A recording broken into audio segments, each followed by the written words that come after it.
Hello, world, and welcome to the In My Footsteps podcast. I am Christopher Setterland, coming to you from the vacation destination known as Cape Cod, Massachusetts, and this is episode 179. We are heading down the road to episode 200. We are loaded, ready to go with nostalgia. We're going to kick it off with a look back at what was considered the cutting-edge technology of the 1960s. We're going to go way, way back in the day and talk about a game that is near and dear to my heart, and that is the game Vegas Dream for the Nintendo Entertainment System. There's going to be a brand new Top 5, the return of me versus AI Top 5 as we debate and do battle about 1990s television show themes, what were the best. And there'll be a brand new This Week in History and Time Capsule looking back at the infamous moment that Ozzy Osbourne bit the head off of a live bat. All of that is coming up right now on episode 179 of the In My Footsteps podcast. Oh, it's time to crack open another episode of the podcast. There we go. It's energy drink. Relax. There's so much coming up this week. I'm so excited about this show. I always say that, and I should say that, but no, it's true. I hope that wherever you are, you're having a great day, a great week, staying warm if it's cold where you are. We've had temperatures hovering in the teens this week, which it's terrible, but, it's winter. It makes you appreciate spring. I can't start off this podcast without thanking my Patreon subscribers, Lori, Mary Lou, Ashley, Kevin, Leo, Marguerite, Neglectoid, Crystal. Thank you all so much for being my supporters, quite literally putting your money where your mouth is to support my content, my evergreen dream of being a self-sustaining, self-employed content creator. There's going to be some fun things coming up in my world over the next few months, including my very first film role. I've got a part in Frank Durant's upcoming horror film. So in the coming weeks and months, you'll be hearing a lot about the process of filming, getting into character, I guess, learning scripts, and how the process goes. I'll also be doing several video podcasts, videos on YouTube, interviewing Frank. We're meant to actually go out to Race Point Lighthouse in Provincetown in March. So I'll be interviewing him then. I'll be interviewing people from the actual film. I might even be doing some behind-the-scenes filming. I recently got a new iPhone, the iPhone 16. It's got some excellent camera features, so I'm hoping to do some of that as well. So those of you that follow me on YouTube, you'll be able to see these videos. I mean, they won't be soon. They'll be March, April, but it's going to be a lot of fun stuff, a lot of new ground I'm going to be covering in my life, in the videos. So stay tuned for all of that. As I go on with this podcast, I'm now in the 5th year or heading towards the 5th anniversary. I'm always on the lookout for new subjects to talk about. Like I said, I started doing more 1960s content because I realized that it's a large part of you out there were growing up in that time period. And I've been coming up with new segments. Like I said, Me versus AI Top 5 is coming back this week. But another subject I wanted to start to cover was the new technology, the cutting-edge technology from different decades. Bring back some memories for those of us that grew up then. Make the younger generation shake their heads at what we considered cutting edge. And so that's what we're going to do now. We're going to kick off episode 179 of the podcast by looking at the cutting-edge technology of the 1960s. So let's jump into that. Technology is always evolving. When you think about what we have today that is considered commonplace, that kids that are in their teens now have never known life without, things like the internet, smartphones, super duper high quality video games, medical advancements. For me, as a person that's staring down 50 in a few years that was a child of the 80s, I love all the stuff that we have. I couldn't imagine not having my smartphone, even though I grew up in the 80s where we had landlines and corded phones. The ever-changing technology, just overall thinking about it, it made me want to do these segments where we pick a decade, this one being the 1960s, and talk about what was the new technology for those of you that grew up then. What I'm going to do with this segment is kind of do a run-through of a lot of different technology that came about in the 1960s. As time goes on, I might do deeper dives into the creations of some of these, and if any of them, if you want me to do a deeper dive, just let me know. But enough of the setup. Let's get into the actual segment. Technology that came around in the 1960s. I mean, the biggest one, the first one I thought of was space exploration. In the early 1960s, President John F. Kennedy said the goal was to put a man on the moon by the end of the 1960s, and that happened. Back then, satellites were brand new. Communication satellites like Telstar revolutionized global communication. The big thing was NASA and the Apollo program. In this day and age, the 2020s, all the talk is about going to Mars, trying to colonize Mars. Back in the 1960s, it was just trying to get a vehicle that could get you to the moon without being destroyed in the Earth's atmosphere. It all culminated in the Apollo 11 mission, July 1969, one small step for man and one giant leap for mankind. Computers were actually around in the 1960s. They were gigantic. They were the size of a room. The development of integrated circuits by Jack Kilby and Robert Noyce in the late 50s came into broader use in the 60s, which led to smaller, more powerful computers. And when I say smaller and more powerful, your smartphone that you probably have near you, you might be listening to me on, probably has double, triple, at least the power of the best computer from the 1960s. I'm probably selling it way short. And in with computers, mainframe computers, IBM System 360 series, that was a significant step forward in computer architecture. I laugh about the power of computers and how big they were back then, but everything had to start somewhere. I guarantee you that 20 years, 30 years from now, the younger generation is going to look back at people like me that are 80 years old then and say, I can't believe you actually lived in a time where you had to hold your phone in your hand. It wasn't just implanted in a chip in your brain. The 1960s also saw the widespread adoption of color television. The CBS show The Big Record was the first show ever to be broadcast in color for an entire season, and that was 1957-58. I would say even through the mid-1970s, there was still a good portion of people that had black and white televisions. I think when I was a kid, my Nina and Grandpa, I'm pretty sure they had a small black and white TV in their dining room. But those were for, if you're sitting out there cooking or something, you have a tiny TV. When you see the HD, the quality of flat screen smart TVs today, it's hard to imagine a time where it was the giant CRT tube TVs that were black and white with the dial on the TV where you only had a few channels. That's some of you listening out there probably are very familiar with that. It took until 1972 for color televisions to outsell black and white televisions. And interestingly, the last TV show to be broadcast fully in black and white was the first season of Mr. Rogers' Neighborhood in 1968. I have mentioned smartphones several times in this segment already. In the 1960s, you started to get the implementation of touch-tone telephones. This is where you had buttons you would press down to dial a number instead of rotary dial telephones. But they were brand new, so rotary telephones were still going strong in the 1980s. I remember my Nana having one, and it was always fun dialing people's numbers that had zeros and nines in it, the big sweeping motion of having to dial the number. Touchtone phones were first made available in 1963, and it took until the early 1980s for rotary telephones to no longer be made, new ones.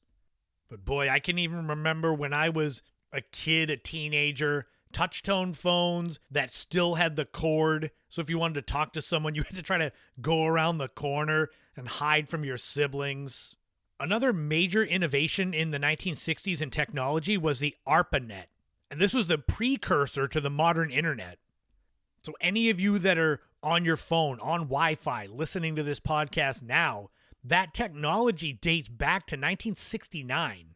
It was created by the United States Department of Defense Advanced Research Projects Agency. That was the ARPANET. Of course, it took almost 30 years for the internet to become more available in households, but it's amazing to think over 50 years ago was when they started that technology. In transportation, you had the first supersonic flights. The Concorde, which was a supersonic passenger airliner, was developed in the 60s, though it didn't enter service until the 70s, but the technology was there. In 1996, the Concorde jet flew from New York to London in just under 3 hours. It's amazing because me on Cape Cod, where I'm at, I think it would take me about 3 hours to drive from here to just across the Maine border. And in that same time, you could have flown across the Atlantic. You also had more innovations in automobiles. Features like the seatbelt became more common, so they weren't invented in the 60s, they just became more widely used. Although there weren't laws for them until the 80s. I remember as a kid in the 80s, you didn't have to wear your seatbelt. We used to all ride in the back of my stepdad's pickup truck or way in the back of the station wagon, 5 or 6 of us kids just sitting there. One creation that came around in the 1960s that I'm sure a lot of you have used in the last few days was the first ATM machine.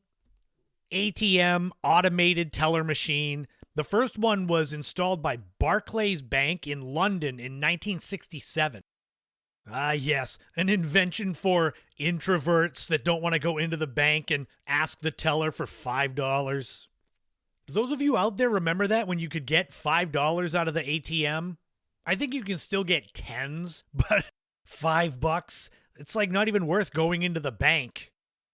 I was looking it up out of curiosity. The latest numbers I could find were September 2023. In the United States alone, there are somewhere between 520 and 540,000 ATM machines. Just don't use the standalone ones in convenience stores where you put your card in and it charges you like $5 just to take out $5. In the 60s, there was early AI research with the development of early algorithms, the first AI programs such as ELIZA, which was an early natural language processing program. This is relevant today with the advancements of AI. Those of you that listen to this podcast, you see my cover art for each episode over the last year or so. Those are AI-created images. Of course, the AI fear was first really put out there in the zeitgeist of America with 1968's 2001: A Space Odyssey and HAL, the space computer. And it's going to be relevant in a few minutes when I do me versus AI top 5 again. You had the first floppy disk for digital storage developed by IBM in 1967. These were the ones that were really flat, like a few sheets of paper, thickness probably like 4 inches wide with the hole in the middle. Those of you that were kids of the 80s like me, you remember those. Later on, they developed the different floppy disks that were smaller, kind of square in shape. I have a bunch of those that have things on it from college, and if I want to look at those programs, I have to get an adapter for my laptop. I can't even put a floppy disk in this. In fact, my current laptop doesn't even have a CD drive in it.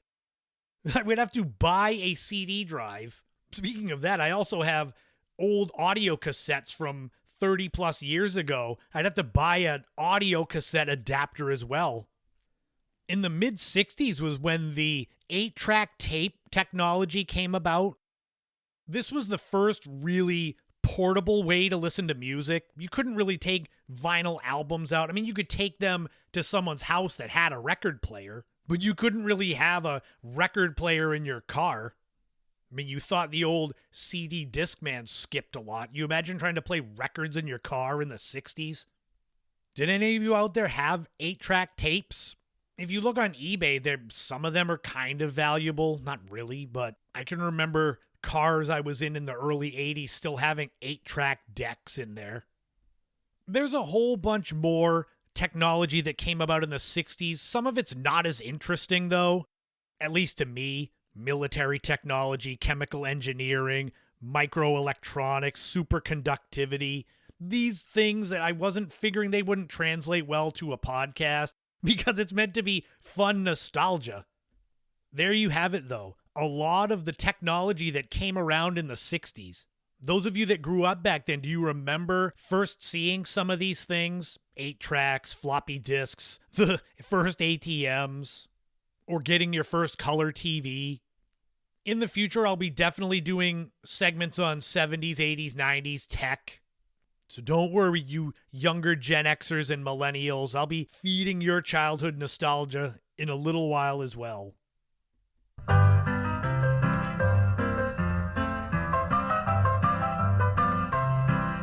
This week in history, we are going back 43 years ago to January 20th, 1982, and the infamous incident where Ozzy Osbourne bit the head off of a live bat on stage. How could I not talk about this? In the pantheon of rock and roll legends, there are few stories that are as shocking or enduring as the tale of Ozzy biting the head off a live bat on stage.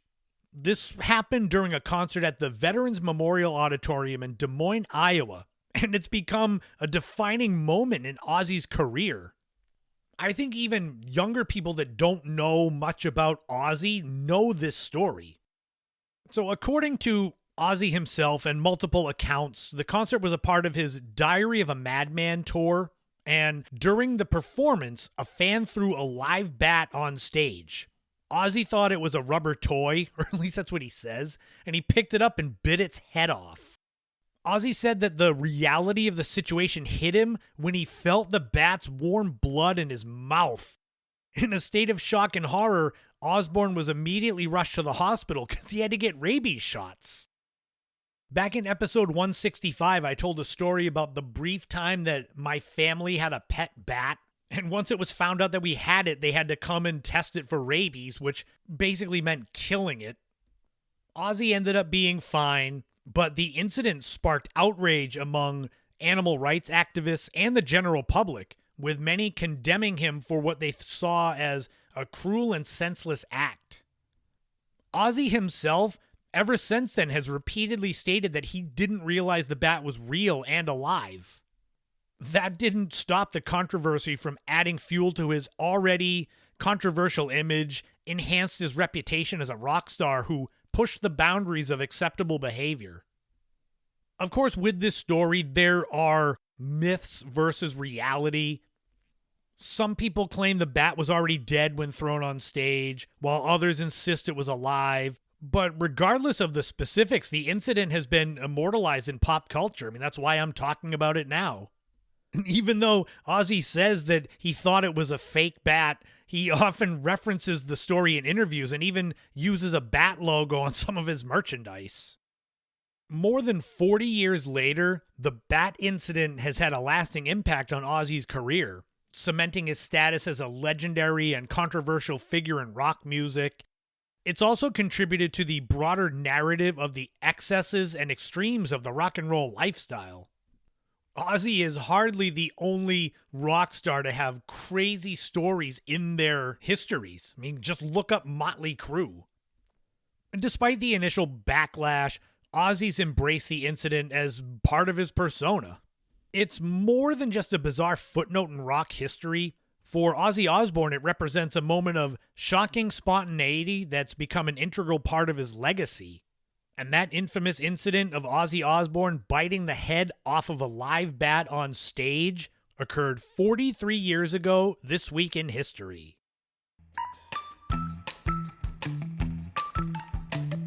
Oh, here we go. I'm going to bite the head off of a new time capsule. We're going to stick with the same day. So, as Ozzy was biting the head off a bat on January 20th, 1982, what was going on in the world of pop culture back then? Let's find out. The number one song was Physical by Olivia Newton-John. This is a song that has the very well-known video where Olivia Newton-John kind of shed her good girl image. This was off of her album Physical. The song spent 10 straight weeks at number 1, which at the time tied for the longest consecutive time for a song to be number 1 on the Billboard Hot 100. Interestingly, the song was offered to Tina Turner first, who turned it down.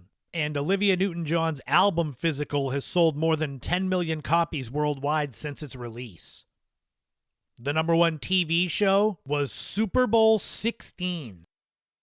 This was a game between the San Francisco 49ers and the Cincinnati Bengals. The 49ers won 26-21, and it marked the first time since Super Bowl III that both teams in the Super Bowl were there for the first time. If you were curious, the cost of a 30-second ad in the Super Bowl in 1982 was about $324,000. Compared to now, so 2024, the cost of a 30-second ad was $7 million. It always ends up being worth it, though, as the Super Bowl is typically the most watched television show of the year, with last year's Super Bowl averaging over 123 million viewers across all platforms.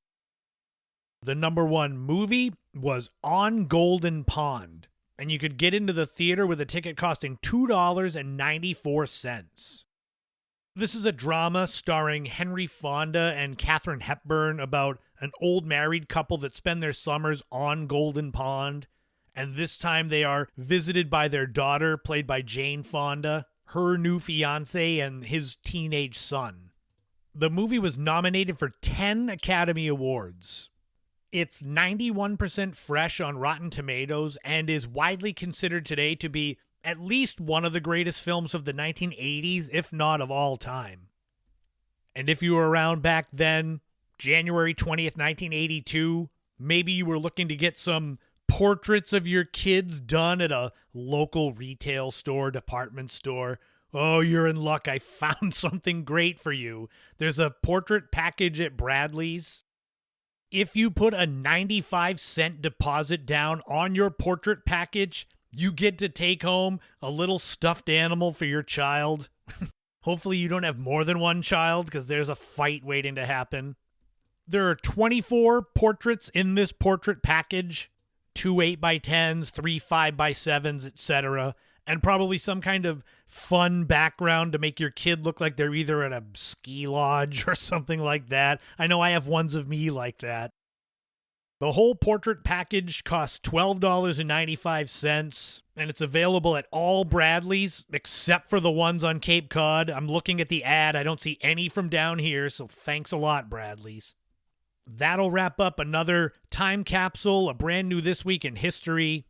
Now it's time for the return of Me vs. AI Top 5, including finally for the first time real AI voices to voice their own top 5. So get ready for that excitement.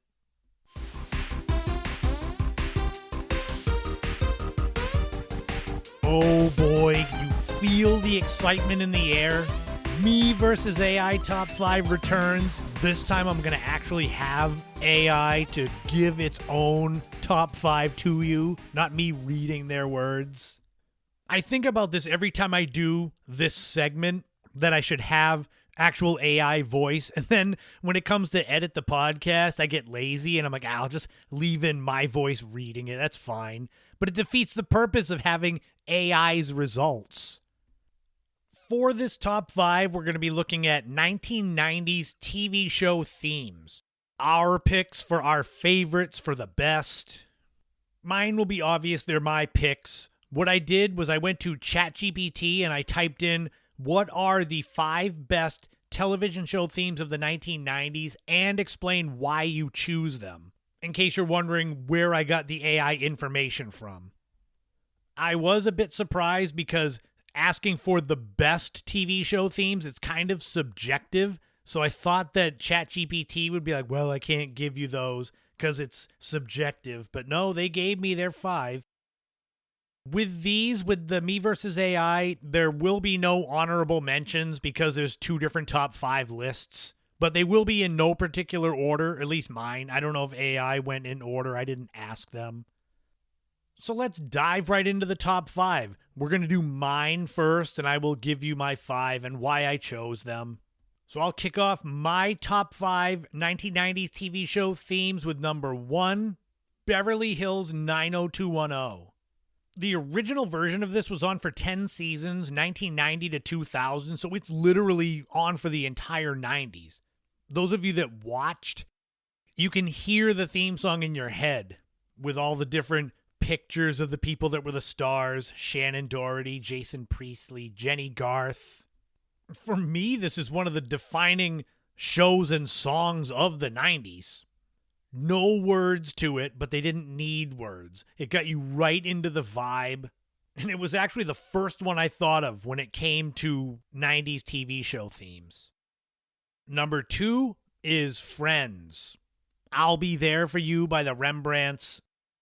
The show was on from 1994 to 2004, and the theme song, I'll Be There For You, topped off at number 17 on the Billboard Hot 100. I didn't know that the theme song for the pilot episode of Friends was Shiny Happy People by REM, and that the creators of the show actually wanted either that song or a new song by Michael Stipe from REM as the theme, but he turned it down, and that's how I'll Be There For You came about. This is another quintessential 90s show, 6 friends that live in New York and their escapades. It's right up there with Simpsons, Seinfeld, as far as quotable episodes. And there were 236 episodes of Friends, so that's a lot of times that Rembrandt song got played. Number 3 is South Park. Yes, South Park came out in 1997. Going Down to South Park by Primus. This song definitely captured the vibe of this animated show, with all of the kids singing parts, including Kenny's part, where it's muffled and you had to figure out what he said, but it's something dirty. The story is that Trey Parker and Matt Stone, the creators of the show, went to Primus and lead singer Les Claypool and offered $74 and a copy of their original video, The Spirit of Christmas, that inspired South Park, for them to record the song. And I mean, they did. And South Park is still going on. It's in its 26th season, which, I mean, if you had told me that when it first came out, that South Park would end up being on into the 2020s, I probably wouldn't have believed you. Number 4 is The X-Files. This is way more spooky with that kind of electronic keyboard in there, the whistling sounds of the keyboard, the sci-fi show, Agents Mulder and Scully and their adventures. The theme was done by a man named Mark Snow, and as soon as you hear the first few notes of it, you know the song even if you didn't watch The X-Files. The original X-Files came on in 1993 and was on for 9 seasons and 202 episodes. I remember this being a very big talking point freshman year of high school, especially with my friend John. And finally, for me, number 5 on my top 5 1990s TV show themes is The Fresh Prince of Bel-Air. Will Smith, a.k.a. The Fresh Prince, and his rap about how he ended up living in Bel-Air. This show was on for 6 seasons and 148 episodes between 1990 and 96. It capitalized on the popularity of the Fresh Prince kind of persona when Will Smith was a rapper, DJ Jazzy Jeff and the Fresh Prince. I'm old enough to remember when that's what Will Smith was known for. Not TV, not an actor, but a rapper with DJ Jazzy Jeff. And I bet those of you that grew up in the 90s, you know all the lyrics to this song still. And you can probably see it in your head. So there's my top 5. Now I'd like to introduce my guest AI speaker, the one and only MS-DOS legend, Dr. Spatzo. Dr. Spatzo, give me ChatGPT's top 5 favorite TV show themes of the 1990s. Sorry, Dr. Spatzo couldn't be here today. This is Lumsey Luggy and I will be reading his picks. Selecting the 5 best television show themes from the 1990s involves considering their cultural impact, memorability, and how well they set the tone for their respective shows. Here's a breakdown of the top 5 and why they stand out. Number 1. Friends. I'll Be There For You by the Rembrandts. This theme became synonymous with a spirit of friendship and togetherness that the show embodies. Its catchy tune and upbeat lyrics make it instantly recognizable and beloved by fans across generations. Number 2. The Fresh Prince of Bel-Air. Yo Home to Bel-Air by DJ Jazzy Jeff and the Fresh Prince. The rap-style theme song perfectly encapsulates the show's humor and charm, telling the backstory of the main character in a fun and engaging way. It's a song many can still recite word for word. Number 3. The X-Files. Theme by Mark Snow. This haunting, eerie theme perfectly sets the tone for a show centered around mystery and the paranormal. Its minimalist, yet spooky melody became iconic, often associated with suspense and intrigue. How am I doing so far? Dr. Spatzo says you weren't offering him enough money for him to come on your show. He said next time, don't try to pay him in expired Blockbuster video gift certificates. What? That's not true. Well, I'm definitely not paying you as much as I would have Spatzo. Yeah, the check better clear. Anyway, on we go. Number 4. Buffy the Vampire Slayer. Theme by Nerf Herder. The rock-infused theme captures the blend of teenage drama and supernatural action that defines this show. It's energetic and edgy, much like the show's protagonist and storyline. Which Buffy did you like better? Christy Swanson or Sarah Michelle Gellar? Ooh, that's an interesting question. I think I'd like... Who cares? I'm not getting paid by the hour. Let's wrap this up. Okay, number 5 on mine, Dr. Spatzo's top 5 1990s television show themes is Seinfeld. Theme by Jonathan Wolf. The quirky, bass-driven theme mirrors the show's unique brand of humor and observational comedy. Its simple, yet distinctive rhythm makes it a standout, perfectly matching the offbeat nature of the series. Nice. Good job, Bonsai Buddy. Don't worry, the check will be in the mail for you, I promise. Oh, I totally believe you. But just in case I had one of my goons take the air out of your tires, I will mail it back to you once the check clears. Wait, you're gonna mail the air to my tires back to me? How do you even do that? Relax, kid. Thanks for having me on your show. I would have you on mine, but you know, I don't want to. See ya, Roost. ChatGPT's top 5 is not that much different from mine, although Buffy the Vampire Slayer, I wouldn't have seen that coming. Who do you think won me versus AI top 5? I'm always going to pick me, although I can't blame you if you enjoyed Bonsai Buddy as a substitute for Dr. Spatzo. And if you enjoyed this with the actual AI voice, I'll make sure to keep that as part of this when I bring back me versus AI top 5 sometime in the near future.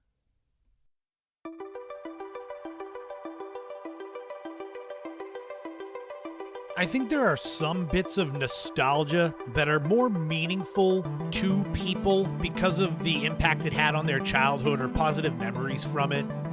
You could think of any terrible TV show, movie, commercial, video game, and I guarantee you there are people out there that think it's the greatest thing ever because of their positive reaction or it had something to do with their life, their childhood. What I'm going to talk about here is a video game that wasn't the biggest or best game, but my memories of it give it more of an elevated status in my life as far as nostalgia goes, and I was looking for a way to get it into the podcast. So what I'm going to do is do a deep dive into a game for the Nintendo Entertainment System called Vegas Dream. For some of you that grew up in the 1980s, early 90s, the game might sound familiar. For me, I think the reason why it stands out so much is A, because when it came out, my Uncle Eric and Aunt Emma lived in Las Vegas. And I also think it's because I have so many positive memories of my Nana playing it and her reaction to things in the game.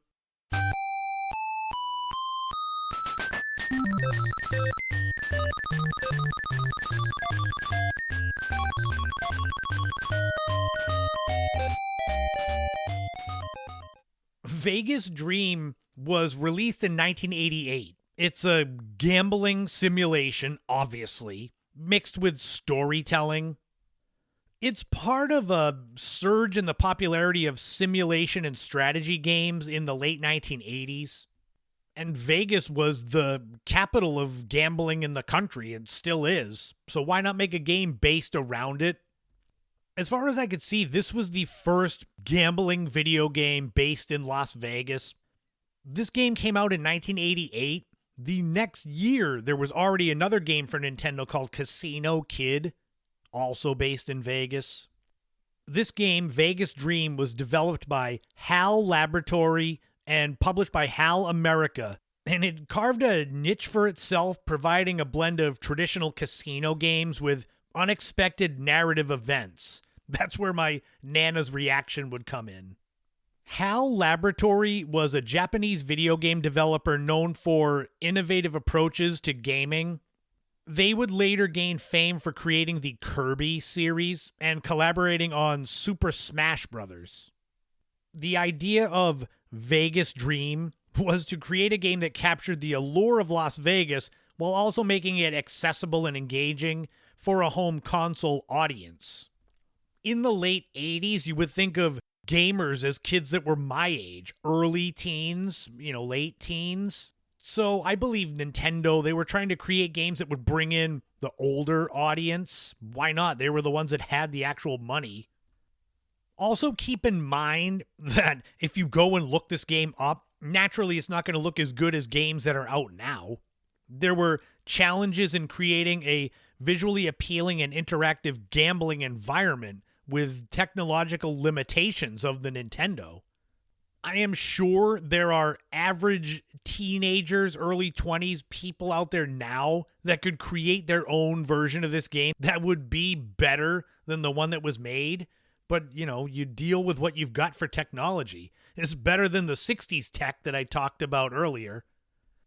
There were a lot of the typical gambling games, slot machines, blackjack, roulette, Keno. They made it very easy, user-friendly, so that someone like me who was 11 years old when it came out, I didn't have to know how to play blackjack to actually do it. I mean, hell, when I moved to Vegas, I still didn't know how to play blackjack or roulette, and I went into casinos and blew all my money. It turns out I didn't learn from Vegas Dream. Vegas Dream had two different game modes. There was one that was storyline mode, where things could happen to you. There was another one that was just gambling only. You go in and just play Keno forever. Naturally, as a kid, I wanted to play the storyline mode. 'Cause gambling, I didn't care about that. I wanted to see what things would happen to me. So you could play one of the 4 different casino games. Slots, blackjack, roulette, Keno. And then things would happen.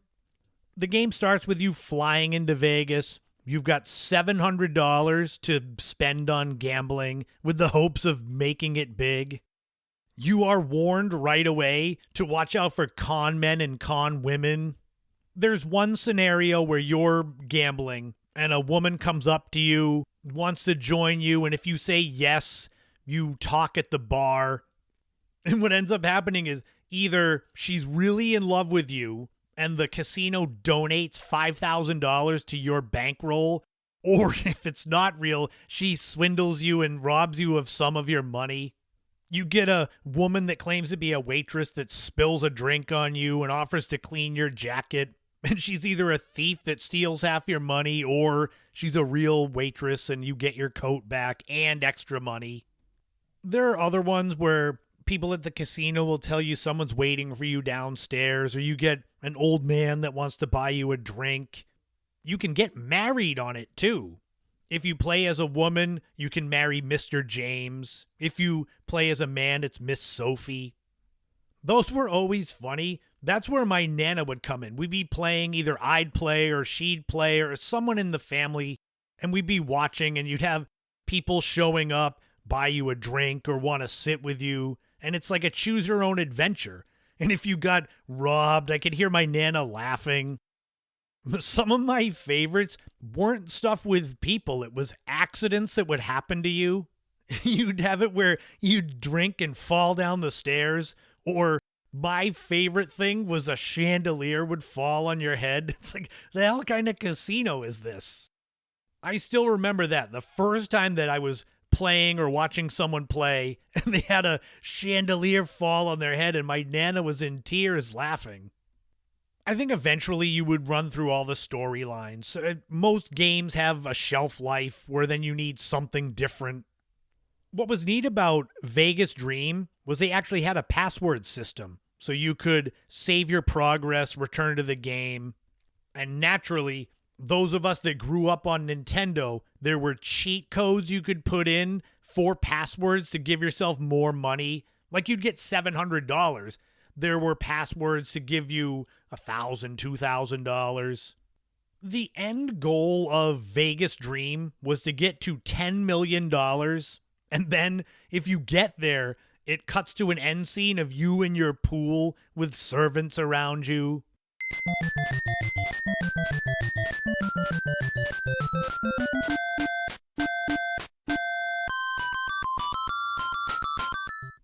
I never came close to getting $10 million. I typically would bust out pretty quickly, being 11, 12 years old, trying to play this. It matched my real life of living in Vegas, overdraw my bank account and lose all my money on roulette. Another big fun part of Vegas Dream was the gambling with no consequences in real life. You know, if you play roulette or slots and you lose all your money, whatever, it's fine. You either spend a couple dollars to rent the game or you bought it for, I don't know if it would have been $30. It's definitely different than the reality of gambling.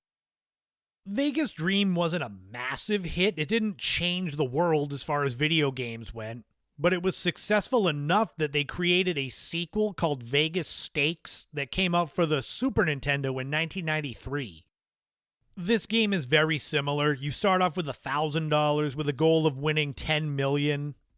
They got the same games, similar storylines. You have friends with you that play, although they released a version on the Super Game Boy, and on that one you don't have your friends with you. I said at the beginning of this segment that this game, you know, the graphics, the gameplay, it's nothing earth-shattering now. At the time, it was great. The different storylines, being able to get married or robbed or fall down the stairs repeatedly. It sounds like Chevy Chase in Vegas Vacation. For me, though, like I said, Vegas Dream holds a much deeper meaning in my life because of the fact that I played it with my Nana, who was in her 60s at the time. And I can still hear her laughing about getting hit with a chandelier or getting robbed or falling down the stairs. I can't remember how many times we rented the game, and I can't remember if we had to rent the actual Nintendo console with it, because that was another thing you could do, besides going to the video rental store, which is a archaic saying now, but you could actually rent the Nintendo system. I think you had to put down a deposit for what the machine would cost. Naturally, if you returned it unharmed, you'd get the money back, but that was a risk you took. So we probably went to Video Galaxy or Entertainment Stop or Hollywood Video or Blockbuster Video or whichever ones we had around us on the middle of Cape Cod back then and got Vegas Dream and just laughed.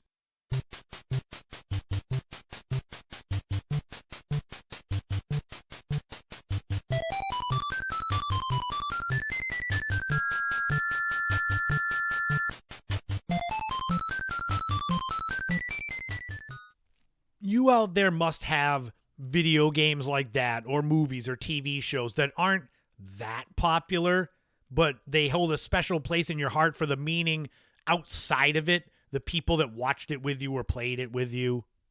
So yeah, that's the story of Vegas Dream for Nintendo, avoiding the chandeliers and falling down the stairs and getting robbed. It definitely did a good job of preparing me for actual life in Vegas, which was pretty similar except for falling down the stairs a lot. But until next time, that is going to wrap up episode 179 of the In My Footsteps podcast. Thank you all so much for tuning in wherever you're from. I know I've got a lot of listeners from New England, a lot from the United States, all across the country, and all around the world. I'm so appreciative of those of you that don't live in my neck of the woods that tune into this show. Nostalgia is a powerful thing, and it never goes away. It just keeps growing. Every day that goes by, every year that goes by, it brings more into what's considered nostalgia.